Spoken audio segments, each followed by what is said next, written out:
you all so much for joining in. Happy Tuesday once again. Thank you all for joining in, and we shall get started with Black Girls Leadership Academy's informational session.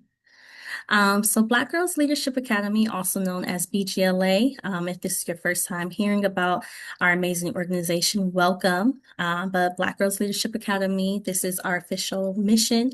We do develop the self-confidence and leadership skills of Black girls and women aged 11 through 24 years old nationwide by investing in their intellectual potential and expanding their cultural horizons and equipping them to lead and empower others across their community. So essentially, we are developing the mindset, skill set of Black girls nationwide. This is just a few numbers and impact that we have made thus far. So since our origin story in 2021, we have interacted with well over 3,000 Black women, Black girls, family members, community members. We have represented almost reaching that 50 state mark, but we have currently had representation across 39 states. We have interacted. We have interacted with and have developed over 175 leaders, and we've also had great representation from some dynamic professional Black women and who have been able to serve as mentors. So we have had over 110 mentors. So just wanted to provide a few quick snapshots of BGLA, and I can continue on with our origin story. So our origin story, we were developing this organization in the midst of the pandemic, knowing that all of our lives were pretty much impacted one way, shape, or form. And myself as co-founder and my other co-founder, who I will introduce shortly, we wanted to be able to recognize some of the issues that Black girls were facing nationwide and wanting to equip them with the skill sets of developing developing their leadership, of seeing them wherever they may be with regards to the workspace, the classroom, and knowing that they should feel empowered by having another Black woman rooting for them, supporting them, carrying them on in their journey. So that developed our origin story in hiding in the pandemic, and we've been going strong ever since fall 2021. And ultimately, we wanted to be able to focus on Black girls' cultural identity. So we pride ourselves being Black, African, Caribbean, knowing that Black girls, Black women, Black people as a whole are not a monolith, knowing that we are also developing our skill sets via personal development. So knowing no matter what age you are, if you are the age of 8, 18, 82, that you do have the capacity to learn from someone and grow with them. And global characters. So of course, all of us were impacted by the pandemic, and we're pretty much known that we have impact not only in our country, but also knowing that we can make impact within our African and Caribbean diaspora. So henceforth, birth the BGLA, and we've been going strong ever since. So with that being said, I would like to be able to formally introduce myself. My name is Victoria Gishoe. I proudly serve as the co-founder of Black Girls Leadership Academy. I'm a proud resident of Compton, California, and I am currently in the public health space and sector, and pretty much have been doing the work for the past 8 years. And I can pass it over to my best friend and co-founder, Jocelyn Livingston, who will also introduce herself. Yes, thank you so much, Victoria. Good afternoon or good evening, depending on where you are joining us from. Again, my name is Jocelyn Livingston. I have the great honor and joy of being the other co-founder of Black Girls Leadership Academy. I'm calling in from Washington, D.C. And in my professional work, day in and day out, I have the great joy of leading a national group movement, a grassroots movement, and helping to address toxic polarization, particularly political polarization across our country, and looking at how our faith and how people of faith can be the answer and a healing to broken systems and division that we are seeing that's impacting each and every one of us. And so that's what I get to do day in and day out. Outside of that, I get to help build this organization alongside of these amazing women. And I'll pass it over to Charlisa to also introduce herself.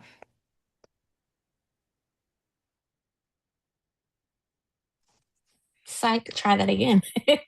Good afternoon or evening, everyone. My name is Charlie Sue Williams, currently residing in Irvine, California, which is in Southern California, but originally from Columbia, South Carolina. I saw some fellow South Carolinians in the chat, so welcome, welcome. I am in the U.S. Army Reserve and have been for almost 18 years now. And I currently serve as a career counselor, guiding soldiers in the next steps in their careers, whether that's in the military or outside of it. And I'm so glad to have all of you beautiful, beautiful faces here today. And thank you for joining us. And I will pass it along to Crystal.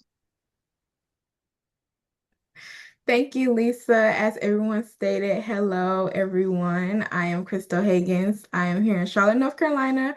I'm a first generation college student here at Johnson C. Smith University. I'm a junior studying business finance, and I'm so glad to have you all here tonight or this evening. And I would love to have you all just get to know BGLA and who we are and what we would love to do for you all if you all decide to join us. And I can pass it back to Vicky. Thank you, Crystal. Thank you, Lisa. Thank you, Jazzy. We'll also like to uplift our other amazing founding board member, who is Mrs. Nancy Nesifort. She is originally from South Florida, but currently residing with her family in Philadelphia, Pennsylvania. And Nancy is definitely supporting Black educators in the entire state of Pennsylvania and focusing on curriculum across the schools. So just wanted to be able to show and uplift our amazing board members who work day in, day out, who also is contributing to the work and mission of our organization. Thank you, ladies. So in every BGLA space, we would like to ground ourselves in a few community values, and they are represented on this screen. So the first one being inclusivity. So knowing, like how I mentioned earlier, that we are not a monolith, and all of our thoughts, all of our opinions, all of our demographics do need to be celebrated in every single space that BGLA cultivates. The second one is connection. So knowing we are tuning in from pretty much all over the nation. So hopefully we can create an amazing space together virtually within our remaining time together. We would like to show up authentically in our space. So being able to share some of the amazing testimonies, but also hearing from you all as potential community members, potential mentees, mentors, parents, and wanting to be able to hear your thoughts and process. So additionally, confidentiality. So what is shared here definitely stays here, but what is learned here for sure does leave this space. So showing up, knowing that we are in a virtual space. Some of you may be driving, some of you may be preparing dinner, some of you may be wherever you all are tuning in. So wanting to be able to have you all feel comfortable in this informational session and practicing self-care together, but also we will have a certain segment later on in our agenda to be able to have you all ask us, board members, any questions, comments, or concerns that you all may have. And last but not least, practicing joy together. So this is our community values we would like to present in our informational session for today. If everyone is in agreement, we'd like to have some thumbs up in the chat. If you all do have the capacity to type in the chat, and or if you can give a thumbs up if your camera is on. So I'm starting to see quite a few thumbs ups. Excellent, excellent. Starting to see also some in the chat as well. Thank you all. And with that being said, I can pass it over to my co-founder, Jocelyn, who will present our agenda for this evening afternoon. Yes, thank you so much, Vicky. And for the meat and potatoes of our session tonight, many of you all came to join us for maybe a host of reasons. Maybe you're interested in the mentorship program. Maybe you're interested in being a community member. Maybe you're interested in donating to the organization. Whatever it may be, there's something for you to learn, to understand about our organization, and our agenda tonight will help you to be able to do that and get informed. And so we began with the program overview, highlighting some of our members' testimonies. We'll get the chance to peel back some of the success and impact of our work over the last 5 years and what are some of our current programs. We'll also get the chance to dive deeply into what our mentorship program for Cohort 5 will look like and what the timeline will entail. Also, you'll get the chance to also hear a success story of one of our mentors and mentee pairs over the last year or two. You'll get to hear about the application process and what to expect for interviews, and then just what the timeline of our cohort will look like this year. There will be some changes, so we may have some returners who may see that the timeline has shifted, and so this is also really valuable information for any returning mentees or mentors who may be on the call as well. And then we'll close out with Q&A. This is a space for you all to ask literally any question. If there's something we did not cover, if there's something you want us to clarify, we'll give space for you to type that in the chat or to unmute yourself and ask whatever it is that may be on your mind or on your heart.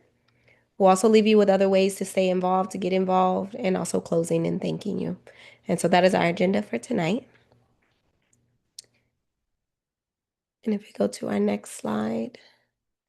We always think it's really important to share membership testimonies just because we also know that these are real lives that we are serving, and that we want to be able to create an organization that reflects them and making sure that we're meeting the needs in which they have. And so, over the years, we have again served hundreds of thousands of women, of girls, of parents, of community members, and we have been transformed and shaped by their journey. And Kaylee was a mentee of ours based in Delaware, and she shared that she just really enjoyed being a BGLA mentee, learning about her mentor, getting to share things about her life, and really feel like she was in a safe space where she got to express herself, got the chance to talk about her accomplishments, and that she really got the chance to grow on this journey.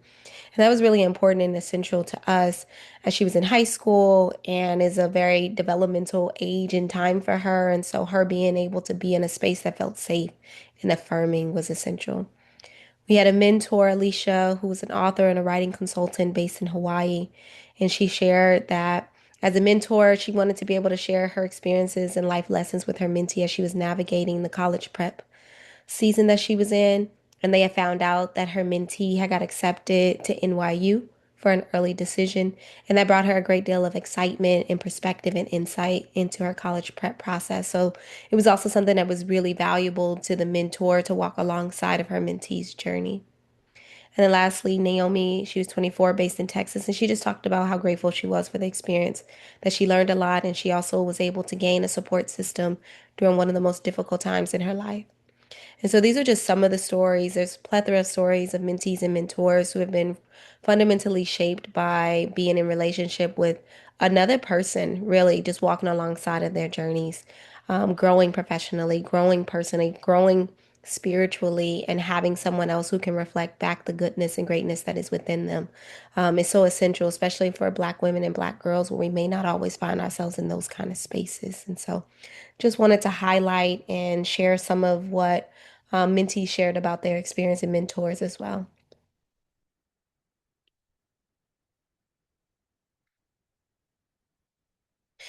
And we are a data informed organization. We think numbers also tell the story. It doesn't always tell the full story, the whole story, but it does tell a story of impact. And so we try our best to make sure that we create surveys to help inform and shape what are we doing? What do we need to get right? What do we need to change? What is transforming in mentees and mentors' lives?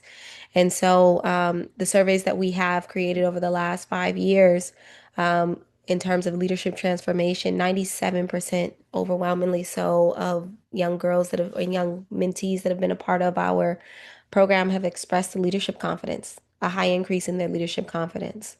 83% reached their leadership goals with their mentor support. So once we get the chance to talk a little bit about the mentorship experience, one of the fundamental parts about it is the mentees get to identify short-term goals in the 6 months that they are working with their mentor. And they are really keen on being able to achieve those goals within that period of time. So we all may be familiar with SMART goals, being very specific, having it measurable. And at the end of their time with us, we get to measure whether or not they were able to reach those goals with their mentors. And then also completion of the mentorship program. We also know that not every mentor and every mentee ends up completing and concluding the mentorship program, but we have yield a pretty high success rate of completion.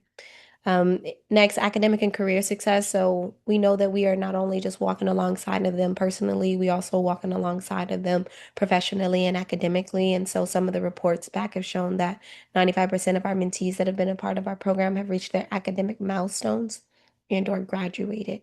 And an academic milestone could be that they graduated, they moved on to the next level of their maturation into their academics. Or they successfully passed the class at a level that they were aiming for. And so these again are self-reports, but they have reached important academic milestones. 83% has secured internships, college acceptance, new jobs. Again, self-reports.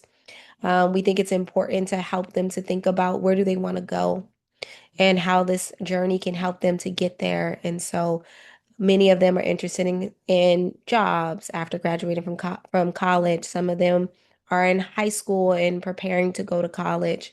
Some are just looking for internships or other opportunities to grow professionally. And so those that have reported back to us, many of them have been able to secure those kind of opportunities after being a part of the mentorship program or as a result of being with a mentor who has supported them on that journey.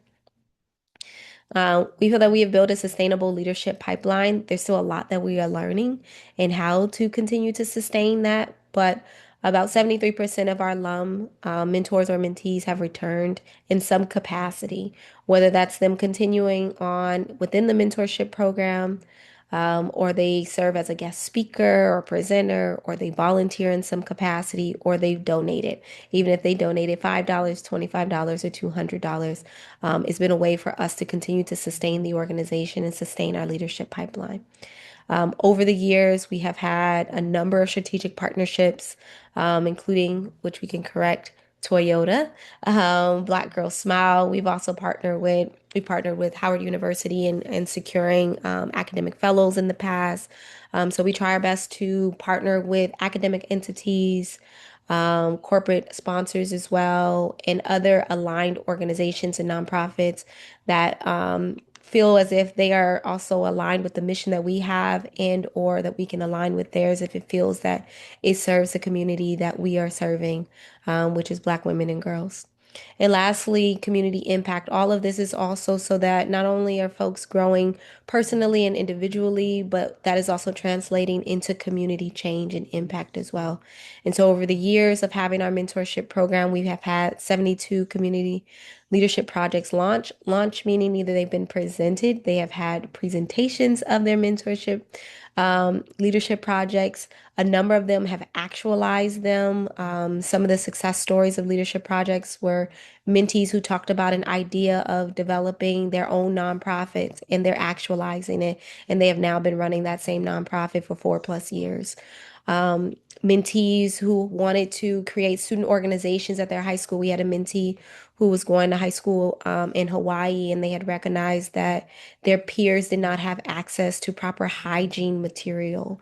And so she began partnering with other community stakeholders to donate hygiene, such as deodorant, pads, toothbrushes, toothpastes, and build up a resource that she was able to partner with her school nurse facility to be able to give access to students who just need those things, who did not have either the money to buy it or didn't realize that they were struggling with hygiene issues. And so really we help to empower our mentees to identify issues that are important to them, that has meaning to them, and how they can make a difference within their local communities.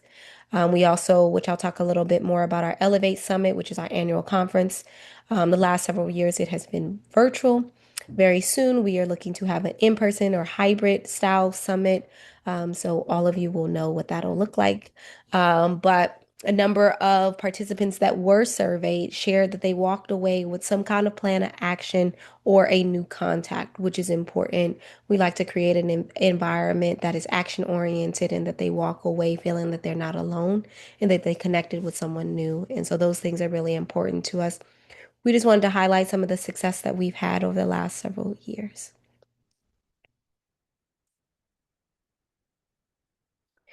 Um, some of the current programs that we have, again, over the last 5 years, we've really aimed to try to position Black girls to lead. And this is not to say that they do not already have leadership within them. It's really just to help to continue to nurture, to empower, and to equip by providing tools, relationship, and practical experience to continue to elevate and grow their leadership skills along the way. So, one of our flagship programs, which many of you are here to learn more about, is our mentorship program. I won't dive too much into that. I know one of our board members will get the chance to talk about that a little bit more and how we pair our mentees and mentors. I also mentioned our Elevate Summit. For the last several years, it has been a 5-day virtual summit, averaging anywhere from 200 to 300 attendees over the course of 5 days, where we introduce experts, industry experts that are talking about a gamut of different things that are relevant to our personal growth and development, academic attainment, career growth, and then leaving a legacy. It's one of our most attended events. It's for community members. It's also not exclusive to Black women and girls, but that is the kind of environment in which we are catering to Black women and girls. But again, it's not exclusive, so we do invite community members to participate in our summit. We also have an academic fellowship program. As of right now, it's not a paid opportunity, but that is what we are building and trying to find partnerships so that we can make this a paid opportunity for young ladies who are currently at HBCUs. For the last 3 years now, we have partnered primarily with HBCUs to recruit juniors, seniors, etc. Crystal is one of our academic fellows who converted to become a board member. And so, through her experience, the way that she was able to develop her leadership skills and just her ambition and go-getter mentality, we saw a great deal of not only potential but actualized leadership. And so we wanted to create space for her to continue to have a platform and a seat at the table to be the leader that she is and to help and shape and inform this organization. And so a number of our academic fellows have been fundamental in shaping a number of programs. And so opportunity for hands-on experience and learning. And lastly, just community initiatives. So over the years, we host a number of community programs that members attend, but also community members attend. And again, we like to think about serving Black women and girls holistically. So our programs range beyond just leadership skills and leadership development, but also focusing on the mental and emotional and physical well-being as well of Black women and girls, financial well-being, and it's to serve across age, gender, backgrounds, etc.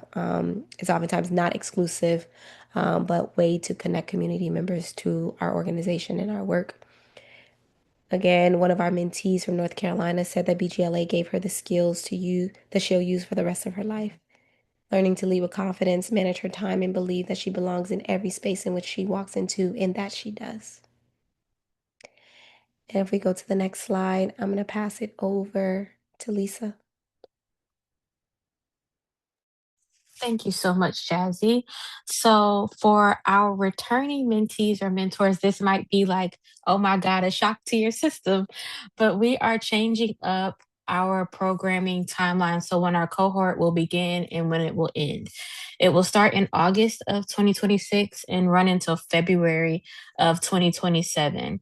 We're still keeping our core as it has been since the very beginning.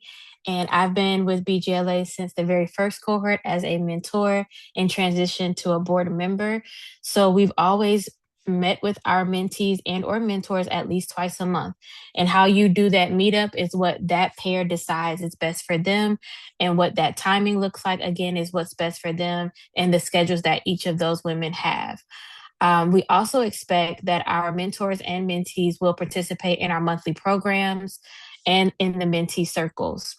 The mentee circles are going to prepare all of our young women for that leadership project. So it's imperative that they show up, do any of the pre-work or homework, however you want to look at it, that we give to them so that they can get a leadership project that they're proud of and something that they can really stand behind and see implemented in their future.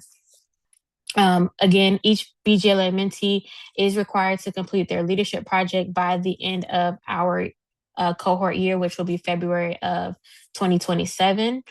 And we're doing something big and grand this year. And we're going to pilot in-person meetups amongst our BGLA mentors, mentees, our alumni, and our community members, as well as our board. So I know for years we've been asked, when are we going to be in person? When can we see each other face to face?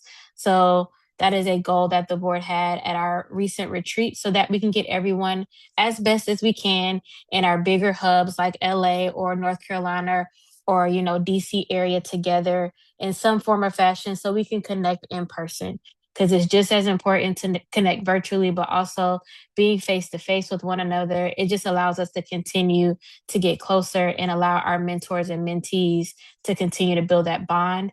And for our parents, if there are any parents on the call, we welcome you to join your mentee as well during that meetup so you can meet their mentor in person and also meet the rest of our BGLA family. We can go to the next slide. So this is a amazing story about Francis and Raina. So Francis and Raina were part of our cohort 4, I believe, cohort 4. And what happened was with those two, they happened to live semi close to one another, and we try our absolute best to make that happen. Raina is from New Jersey, and she wanted to get into Spelman, get a full scholarship, and direct her school play. So being paired with Frances, who was then from New York, and Frances, if you've ever met her, super bubbly person, loves all things film. And so she was the perfect match for Raina. And she helped Raina achieve the goals that she set at the beginning of the cohort. But Raina was able to go into getting 10 different universities who accepted her. Spelman was one of them, yes, but that full ride came from UNC Chapel Hill. And for every parent or college student, graduate, we all know we go where the full ride and where the free money goes. So super excited for Raina and blessed that she was able to get that full ride to Chapel Hill. So by pairing those two together, Frances got a lot from it, but also so did Raina. Frances was able to show Raina some things in her area, in her field of film, and take her to some of her partners that she had. And the two of them coming together, it allowed them to be great within the cohort, but it also allowed them to continue building after it ended. So it just shows the impact we have in the time we have together, and also how that impact can continue to grow and just help people get past anything that they have going on, because Black women, we can do anything. You can't tell me that we can't. So it's just as a true testament of that. But we can go to the next slide. So this is a lot of information. I know I'll break it down as best as I can, but please know we're going to give you space to ask any questions that you may have, and you can put them in the chat as well if it's coming to you right now so you don't forget. So for cohort 5, we're going to do things a little bit differently and have a month of applications. So within the month of May, from the 1st to the 31st, you'll be able to submit your application via a platform called Tally. What we will do is we will send out that link and all of the information and just like a how-to, but it's just as simple as a Google form. But the big difference this year is we want just a little short video from each of our mentors and mentees. It's going to allow us to get to know you a little bit better before your interview, and we can do a really good job of making sure we match everyone up as best as possible, because we want to make sure you're matched with someone in your time zone as best as we can, and who shares some of the same similar things that you're interested in, or maybe some of the goals that you may have. Second to that, we will do interviews throughout the month of June. Again, there will be a link for that, and we will do our best to accommodate everybody's schedule. As you've heard from our board, we are spaced out in all of the time zones for the most part. So we will do our absolute best to accommodate everybody's different things that they need for that interview timing. Once we've done all of our interviews for mentors and mentees, we as a board will come together. We will take all that information and find the perfect pairs. And then from there, acceptance emails will be sent out by mid-July. So in that, you will get the good news that you're going to be joining BGLA for cohort 5. And then we'll give you some dates for our orientation and welcome party and things of that sort.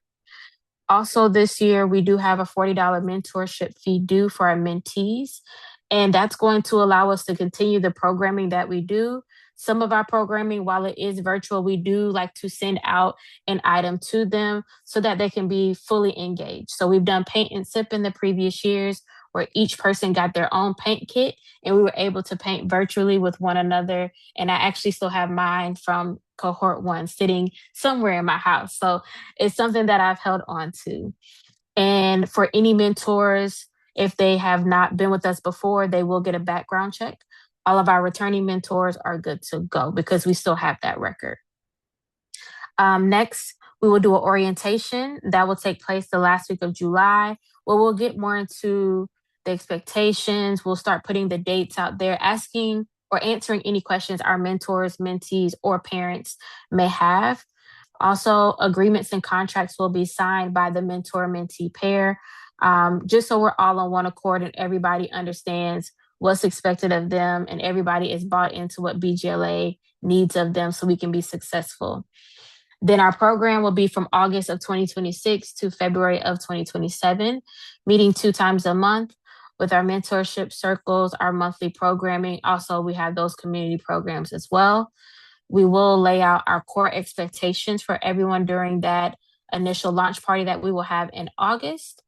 And then for our under 18 young ladies, we do have a parent contract, parent orientation, and parent expectations because while the mentor and mentee can do great things together, we also need parents involved, especially for our younger ladies, just so if we have a hiccup in the road, we can get that extra support from the family members at home, so we can get across those things and so we can all be successful.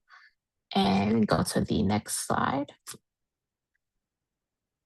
And then just our leadership project. So Jazzy's really already talked about our leadership project, but what I'll add to it is that we're going to be building towards that final leadership project. We realized in the previous years that some people need a little bit more guidance on what to do or how to do and to build something that can seem very massive when you initially think about it. So we're going to make sure there are markers in place that we can keep and continue to grow. And once we meet objective number 1, let's say just picking a topic, or objective number 2, which could potentially be how do you want to present it? But we're going to make sure we give our mentees all of the skills and tools so that that project, they can be successful, they can be proud of it, and they'll complete the cohort successfully. You can do the next slide, Vicki. So at this point, we're going to open the floor for everyone to ask any questions that you may have. You can type them in the chat, raise your hand, whatever you would like to do. And we are ready to receive any and everything you all have for us.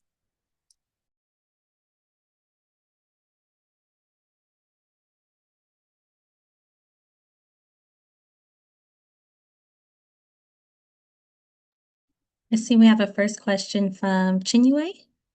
It's Chinwe. Hi. Chinue, my apologies. No problem. Hi, good evening. Excuse my voice. I'm coming off of a cold, so excuse me. But hello, everyone. It's a pleasure to meet all of you, and thank you for your time. I have just one question. How often are the mentorship circles and the monthly programs? More so, I guess, how many are those happening per month? I don't mind answering that. Great question. So we have a mentee circle and a mentor circle once a month. The programs itself will be over the course of 6 months, so you'll have 6 in total over your mentorship journey. And then we usually have one program each month as well. Some of the programs are mentorship specific, and then some of the programs are community programs that we also encourage our mentees and mentors to be a part of.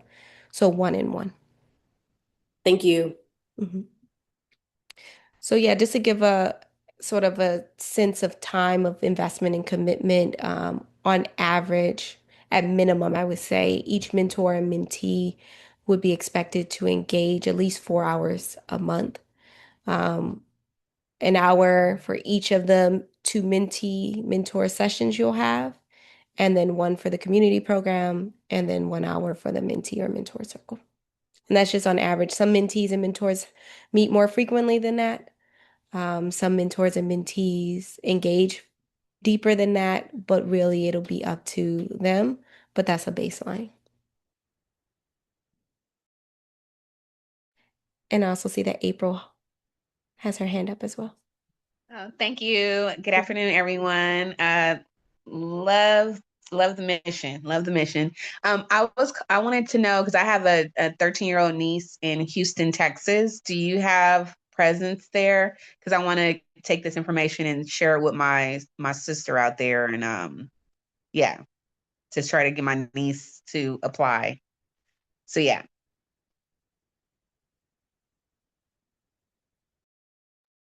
Yes, we do. And we will be starting um, our in-person activities. Right now, we're thinking about starting in Dallas, but we do have a lot of representation for need of mentors and mentees and community members based in Houston for this upcoming cohort application cycle. Then we will prioritize Houston. A great question. Thank you, Okay, great. April. And then one more thing. What does the itinerary look like for the younger members who are, preteens? So yeah, for that age group.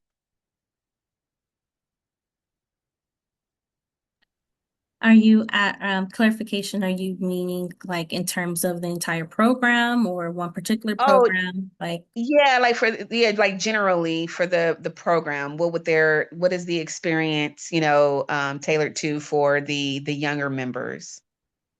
yeah, great question. So, ideally, all of our age-specific groups of mentors and mentees from 11 through 24, we ideally are about to pilot curriculum. And also tailoring based on their leadership projects. So this fall, we will be tailoring 11 through 13 roles and having curriculum, leadership project discussions, 14 to 17-year-olds, 18 to 21, and 22 plus. Knowing that some topics, for instance, financial literacy, that can be discussed and kind of implemented across all the ages. But for instance, relationships or hygiene, like that can kind of be broken up into the various age groups. So that's kind of like what is tailored. But in terms of activities, all are open to your niece. I think you mentioned she's age 13, so all of the activities will be dedicated and catered to her. Okay, thank you. Thank you. I also see some more hands in the chat, and then I am sharing my screen, so we'd like to get some support from our board members if you see any questions in the chat. But I do see Elise, you have your hand, followed by Raina, and I'm pretty sure we also have maybe some comments in the chat as well. So Elise, Yep, can you all hear me? yes. Yes. Okay, perfect. Yes. Well, first, before I ask my question, I really just wanted to give you all props and flowers and kudos to creating this organization. I'm originally from Atlanta, but I live in Arlington, Virginia. But my friend has a nonprofit in Atlanta called the She League. It focuses on women of color and entrepreneurship and corporate. And they also have a mentoring program as well that I'm a mentor for. So my mentee is a sophomore at Georgia State. And I usually am at home once a month to support the organization. But I'm like, you know what? I want to find something in the DMV because I'm tired of giving my money to Delta and flying out. And so I really just wanted to say that first before asking my question. But I know you all did share that you all are kind of spread out in different states and different cities. And then I know also there was somebody that asked specifically about where is more of the presence in certain states versus certain cities. Can you kind of expand on that? Because I would love to be able to go to something that's in the DMV area, but then maybe if I'm at home, maybe going to something in Atlanta, maybe I'm in Dallas or Houston, I want to go out there as well. Kind of giving more insight into where those in person events may be. Mhm. Yeah, I can jump in. Thank you so much for sharing that. I'm also in the DMV, so if you're in the DMV, let me know. Yes, yes. I stay in DC because I feel like Okay, that's where all the Black people are. Because there's that's not really right. much in Arlington, so That's I'm usually in DC a lot. right. I hear you. That was also the appeal for me. I'm originally from South Central LA. And there's pockets, obviously. We also are concentrated in LA, but not as deeply as we once were, and definitely not in the same way as DC. But great question. So, to be completely transparent, we are in a pilot phase. So this year we are piloting in-person meetups, and some of that is going to be contingent on resources, capacity, and then also density. So we are going to, depending on where our mentors and mentees will be concentrated in this class, that'll influence what areas will be prioritizing in-person engagement. So that'll be a core sort of guiding light for us. We also know over the last 4 or 5 years, we have also built a really broad network across the country. So we have we have previous mentors, previous mentees, that have also wanted to do in-person opportunities and engagement and meetups. And so they will also be considering locations based off of our previous membership, and where alumni are as well. I can say as of now, LA is a high concentrated area. The DMV is a concentrated area. Atlanta has been a concentrated area. Charlotte, North Carolina has been a high dense area for us. Philadelphia has been an area. We also have a board member there, so that will likely be an area that we would be prioritizing in-person meetups. And then I know Lisa will be moving to Texas very soon. So Dallas, Houston may also be an area where we would like to do some in-person work as well. And so those are the areas where we've had our highest engagement. Also, we know that that's where we have the highest number of Black people across the country as well. So, um, those are likely be the areas where we will be prioritizing, but it'll be contingent on this year's class, to be completely honest. Sounds good. Thank you. Yes. Thank you for that question. Yeah, there's been some really great questions. Raina, You guys hear me? yes, a little faint, Uh-oh. Okay. Does that work better? much better. Uh-oh. How do I? Sorry, my audio is a little bit messed up, but oh, that's how you do it. Sorry, I'm on my way to work, but I am a returning mentee. I do again appreciate everything that you guys have done, are doing, and will do. You guys positively contributed to my life in ways that I cannot even begin to express. Vicky, thank you so much for showing me this opportunity. I wasn't able to finish the program last semester because my work schedule conflicted very deeply. But one thing that I did appreciate was the one-on-one mentorship and how intimate and very intentional it was.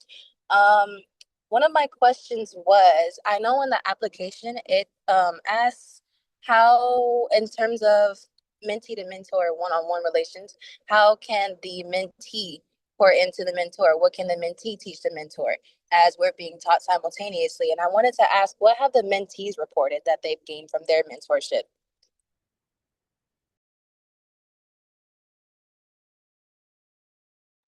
That's a good question.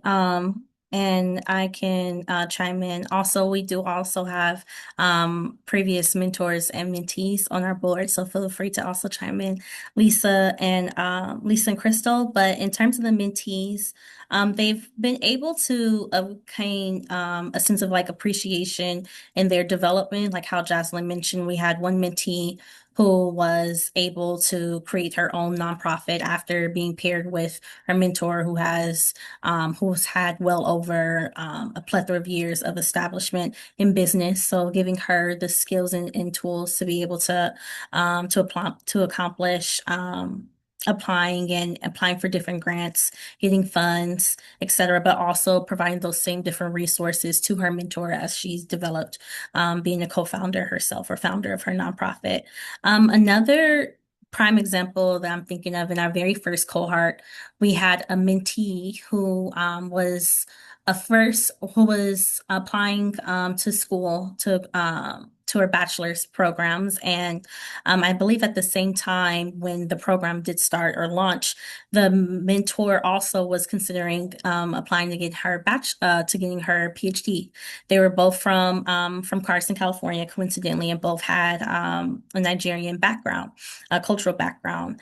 And as the mentee was applying, she also encouraged her mentor to apply to her PhD program.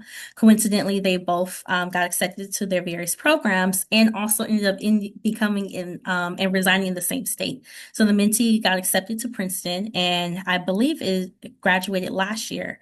And the mentor got accepted to a Rutgers program and focusing on clinical psychology. And coincidentally, they are about maybe an hour and some change away from each other from Rutgers and Princeton. So just to be able to see that impact of having the mentor being able to review the personal statements, helping find different scholarships, etc., while also the mentee was encouraging the mentor, hey, I hear you're also and thinking about going back to school. I know you have a passion for psychology, but also dance. Are you interested? And they both applied to their respective programs. And I believe the mentee has graduated from Princeton last year, and the mentor is currently graduate or will graduate this upcoming year.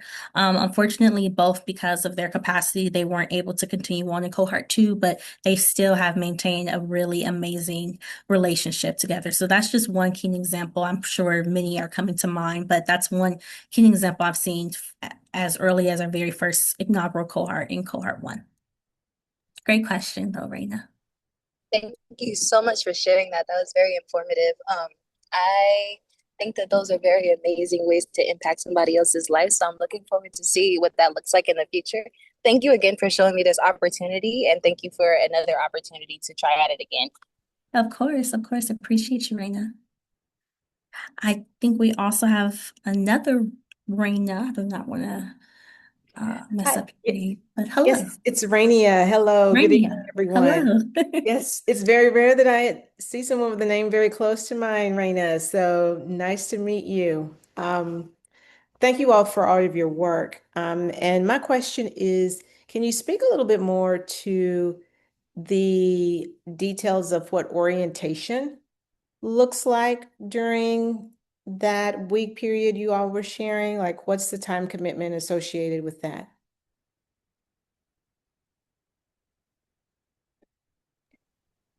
Yeah, I'll pass that over to Lisa if you want to answer that question. Yes. And how did you say your name again? I don't want to mess it up. It's Rainia. Rainia, beautiful, Yes, beautiful. thank you. So, Rainia, with all of the programming that we do in BGLA, with the exception of Elevate, because Elevate is a week-long online summit that we do, and we're online for a couple hours at a time, we typically are trying to keep all of our programs to 60 to 90 minutes. We are not trying to take, someone's entire Saturday or their entire Sunday or whatever day, we deem is the date that we're going to do anything. But we also don't want to cut ourselves short or the members of our cohort short where they don't have the space to ask questions or really interact. Because when we do orientation or our welcome party, we have a good time. We do, what is it called? Scavenger hunts, or we're playing games, or we're having, just a good time together. So in that hour to an hour and a half, at most an hour and a half, we're really taking the time to be together and connect. And we're ensuring we don't just come on and just hang out and waste anyone's time. We're active together for that duration of the entire time with one another, and we also honor if people need to leave early or come on late. While we want everybody to be there the whole time, we're not that strict. We do understand that things are happening for everyone and everyone has life going, and we record everything that we do, so it's always available for our mentors or mentees to rewatch and just still be engaged with the cohort. Okay. Thank you.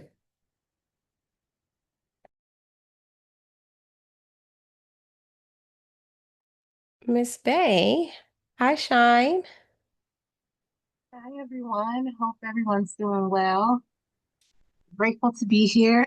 So my question with the leadership projects, specifically for the mentees identifying a community issue, is it free range or is it more structured?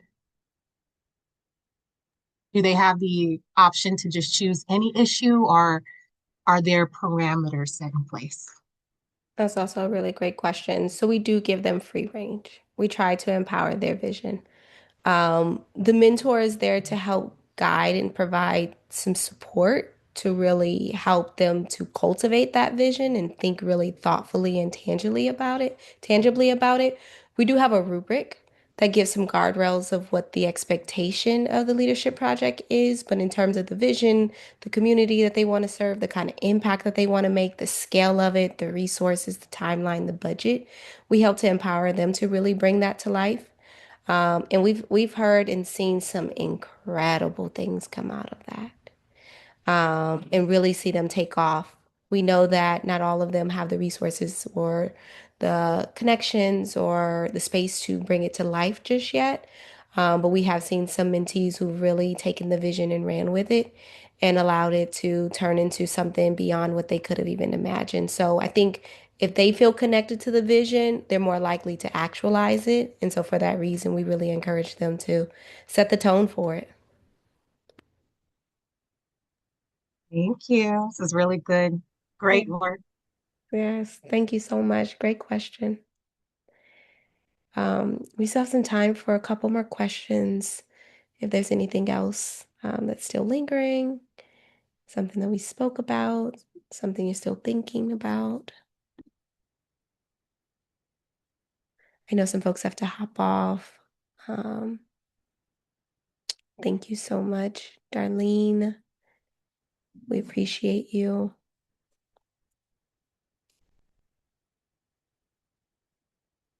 And also thank you for being open and willing to donate your book as well. So looking forward to learning more about that. So yeah, we have a few more minutes. If there are any other questions, feel free to raise your hand or type them directly in the chat.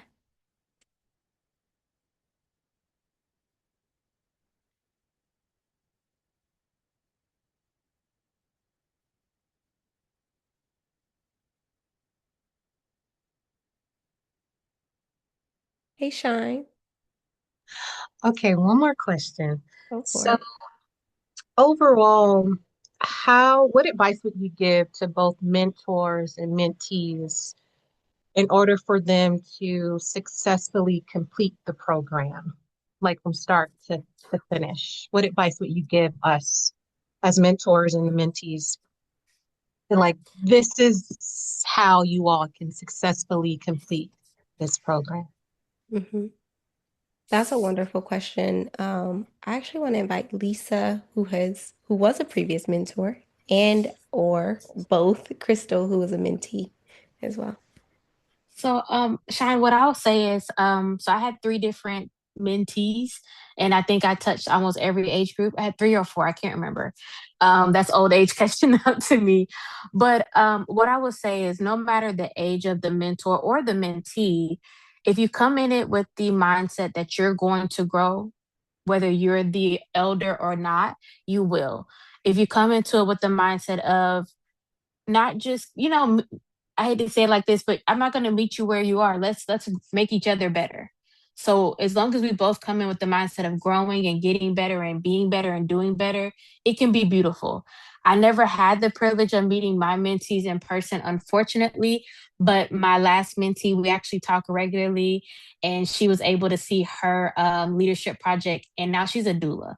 So she has like made life so beautiful for herself, and she pushed me to go and finish this master's degree. So she's pushing me as somebody almost in their 40s and she's in her 20s. So if everybody's all bought in, you guys can push each other to reach and meet the goals that you have. And the relationships can definitely continue, once the cohort is over, because she did age out of our cohort. But I'll pass it to Crystal. She wants to share as well. Yes, definitely for me, I would say communication. I say that because I'm a busy girl. I always have something to do. So being with my mentor, it was just more of like, letting her know, like if I wasn't able to meet, like just let her know in advance and she would do the same vice versa because obviously she's a busy lady too. And I still say communication because we still talk to this day. And my mentor is actually she's from Baltimore, but she resides in LA. But in May her niece is graduating from North Carolina A&T and she hit me a shoe like, you want to meet? Drive. It's about 2 hours away from Charlotte. I'm like, of course. Like I have not met that lady in person yet. And I just feel like a lot of things is just flowing for me this year because it's a lot of in-person meetups. Like I met with my board this year, and this past March, I'm gonna meet with my mentor in May, and it's just really just kindling those relationships with these young ladies and my mentor as well. Also listening because I know my mentor, she felt like it felt like she felt like I just had it going on. She didn't really have to help me with anything, but it wasn't even really that. So just being a listening ear, I know a lot of people say like, "Oh, I'm an old soul" or whatever, just like whatever wisdom that she had for me or any advice.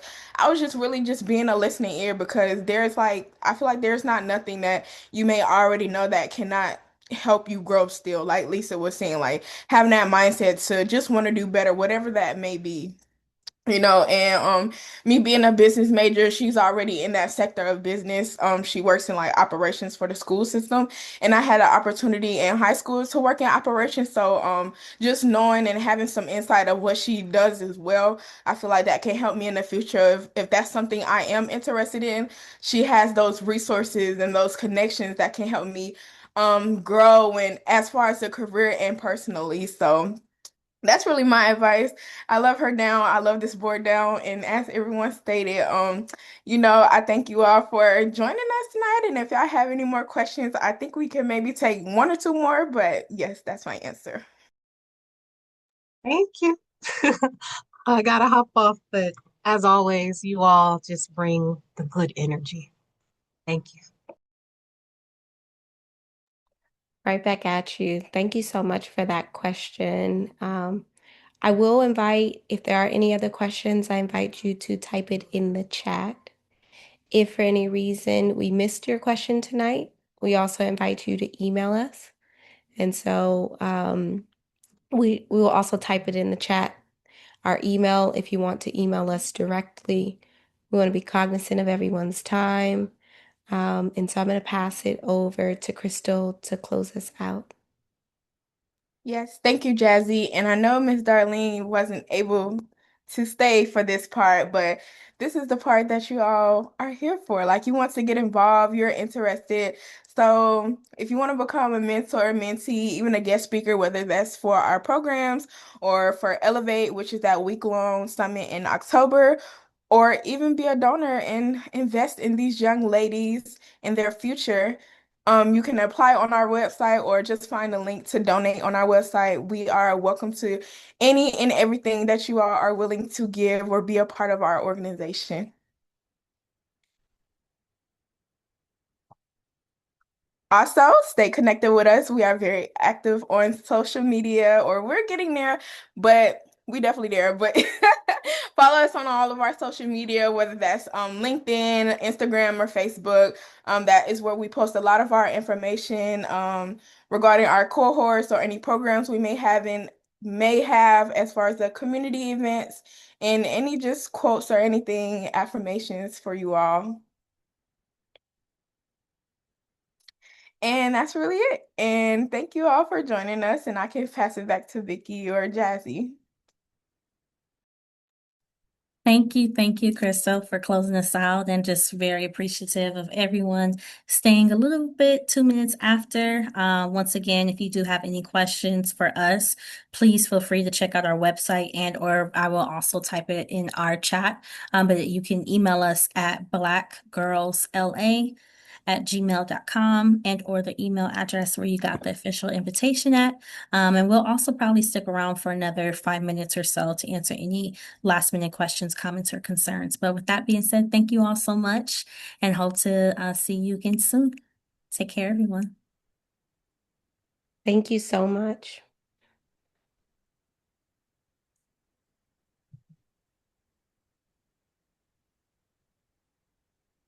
Thank you, Desiree. Appreciate you.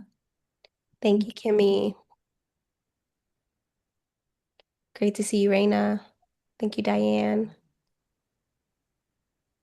Hello, my name is Tanika. How are you doing? Hi, Tanika. Hello. Hi, Tanika. How are you? Good. I'm in the DMV area. I do have a quick question. I know that you mentioned that your cohorts or the people that are in your cohorts can start like at 13. And so I just needed some clarification. Is the program like a year program? It seemed like some mentors and mentees are continuing on. Are they continuing on because they want to continue on, or is it, you know, a yearly thing? Like, could you explain it a little bit more so I can make sure I understand? Mhm. I don't mind giving some clarity there. Um, Great question. So our mentees can participate as young as 11 to 24. Oh, okay. So there's a broad range. So we serve young women and girls 11 to 24, and we pair them with the mentor who's aligned with their personal values, personal interests, or professional goals or academic goals. And so that's really important to us. And we try to also keep them in the same locality as well, if possible. Um, in addition to that, our program itself this year is actually 7 months, which includes the orientation, and then 6 months of programming and meeting with their mentors at least twice a month. And so we close out in February this year. When we close out historically, that's the close of our formal programming and our formal mentor requirements. However, we know that relationships don't close out in that way, right? You've built a relationship with someone, you can continue to nurture that relationship, but it has to be consensual. And so at the close of our programs, we also ask mentees and mentors would they like to continue communicating, especially for the mentees who are under the age of 18. The parents have to consent to a continuous relationship with the mentee. Um, Parents also, we encourage to build a relationship with their mentors. So usually that is okay and that continuum can happen. If the mentee is still within our age group that we serve, they can apply as a returner for the next class. So we have some mentees who have been with us since the start of our programming, who's been with us for the last 4 years. There's some mentees and mentors. We have mentors that have been with us since our inaugural cohort dating back in 2021, 2022. And so we also like to create continuity in that way to where the mentees and mentors can continue. Sometimes their mentee leaves, but the mentor continues.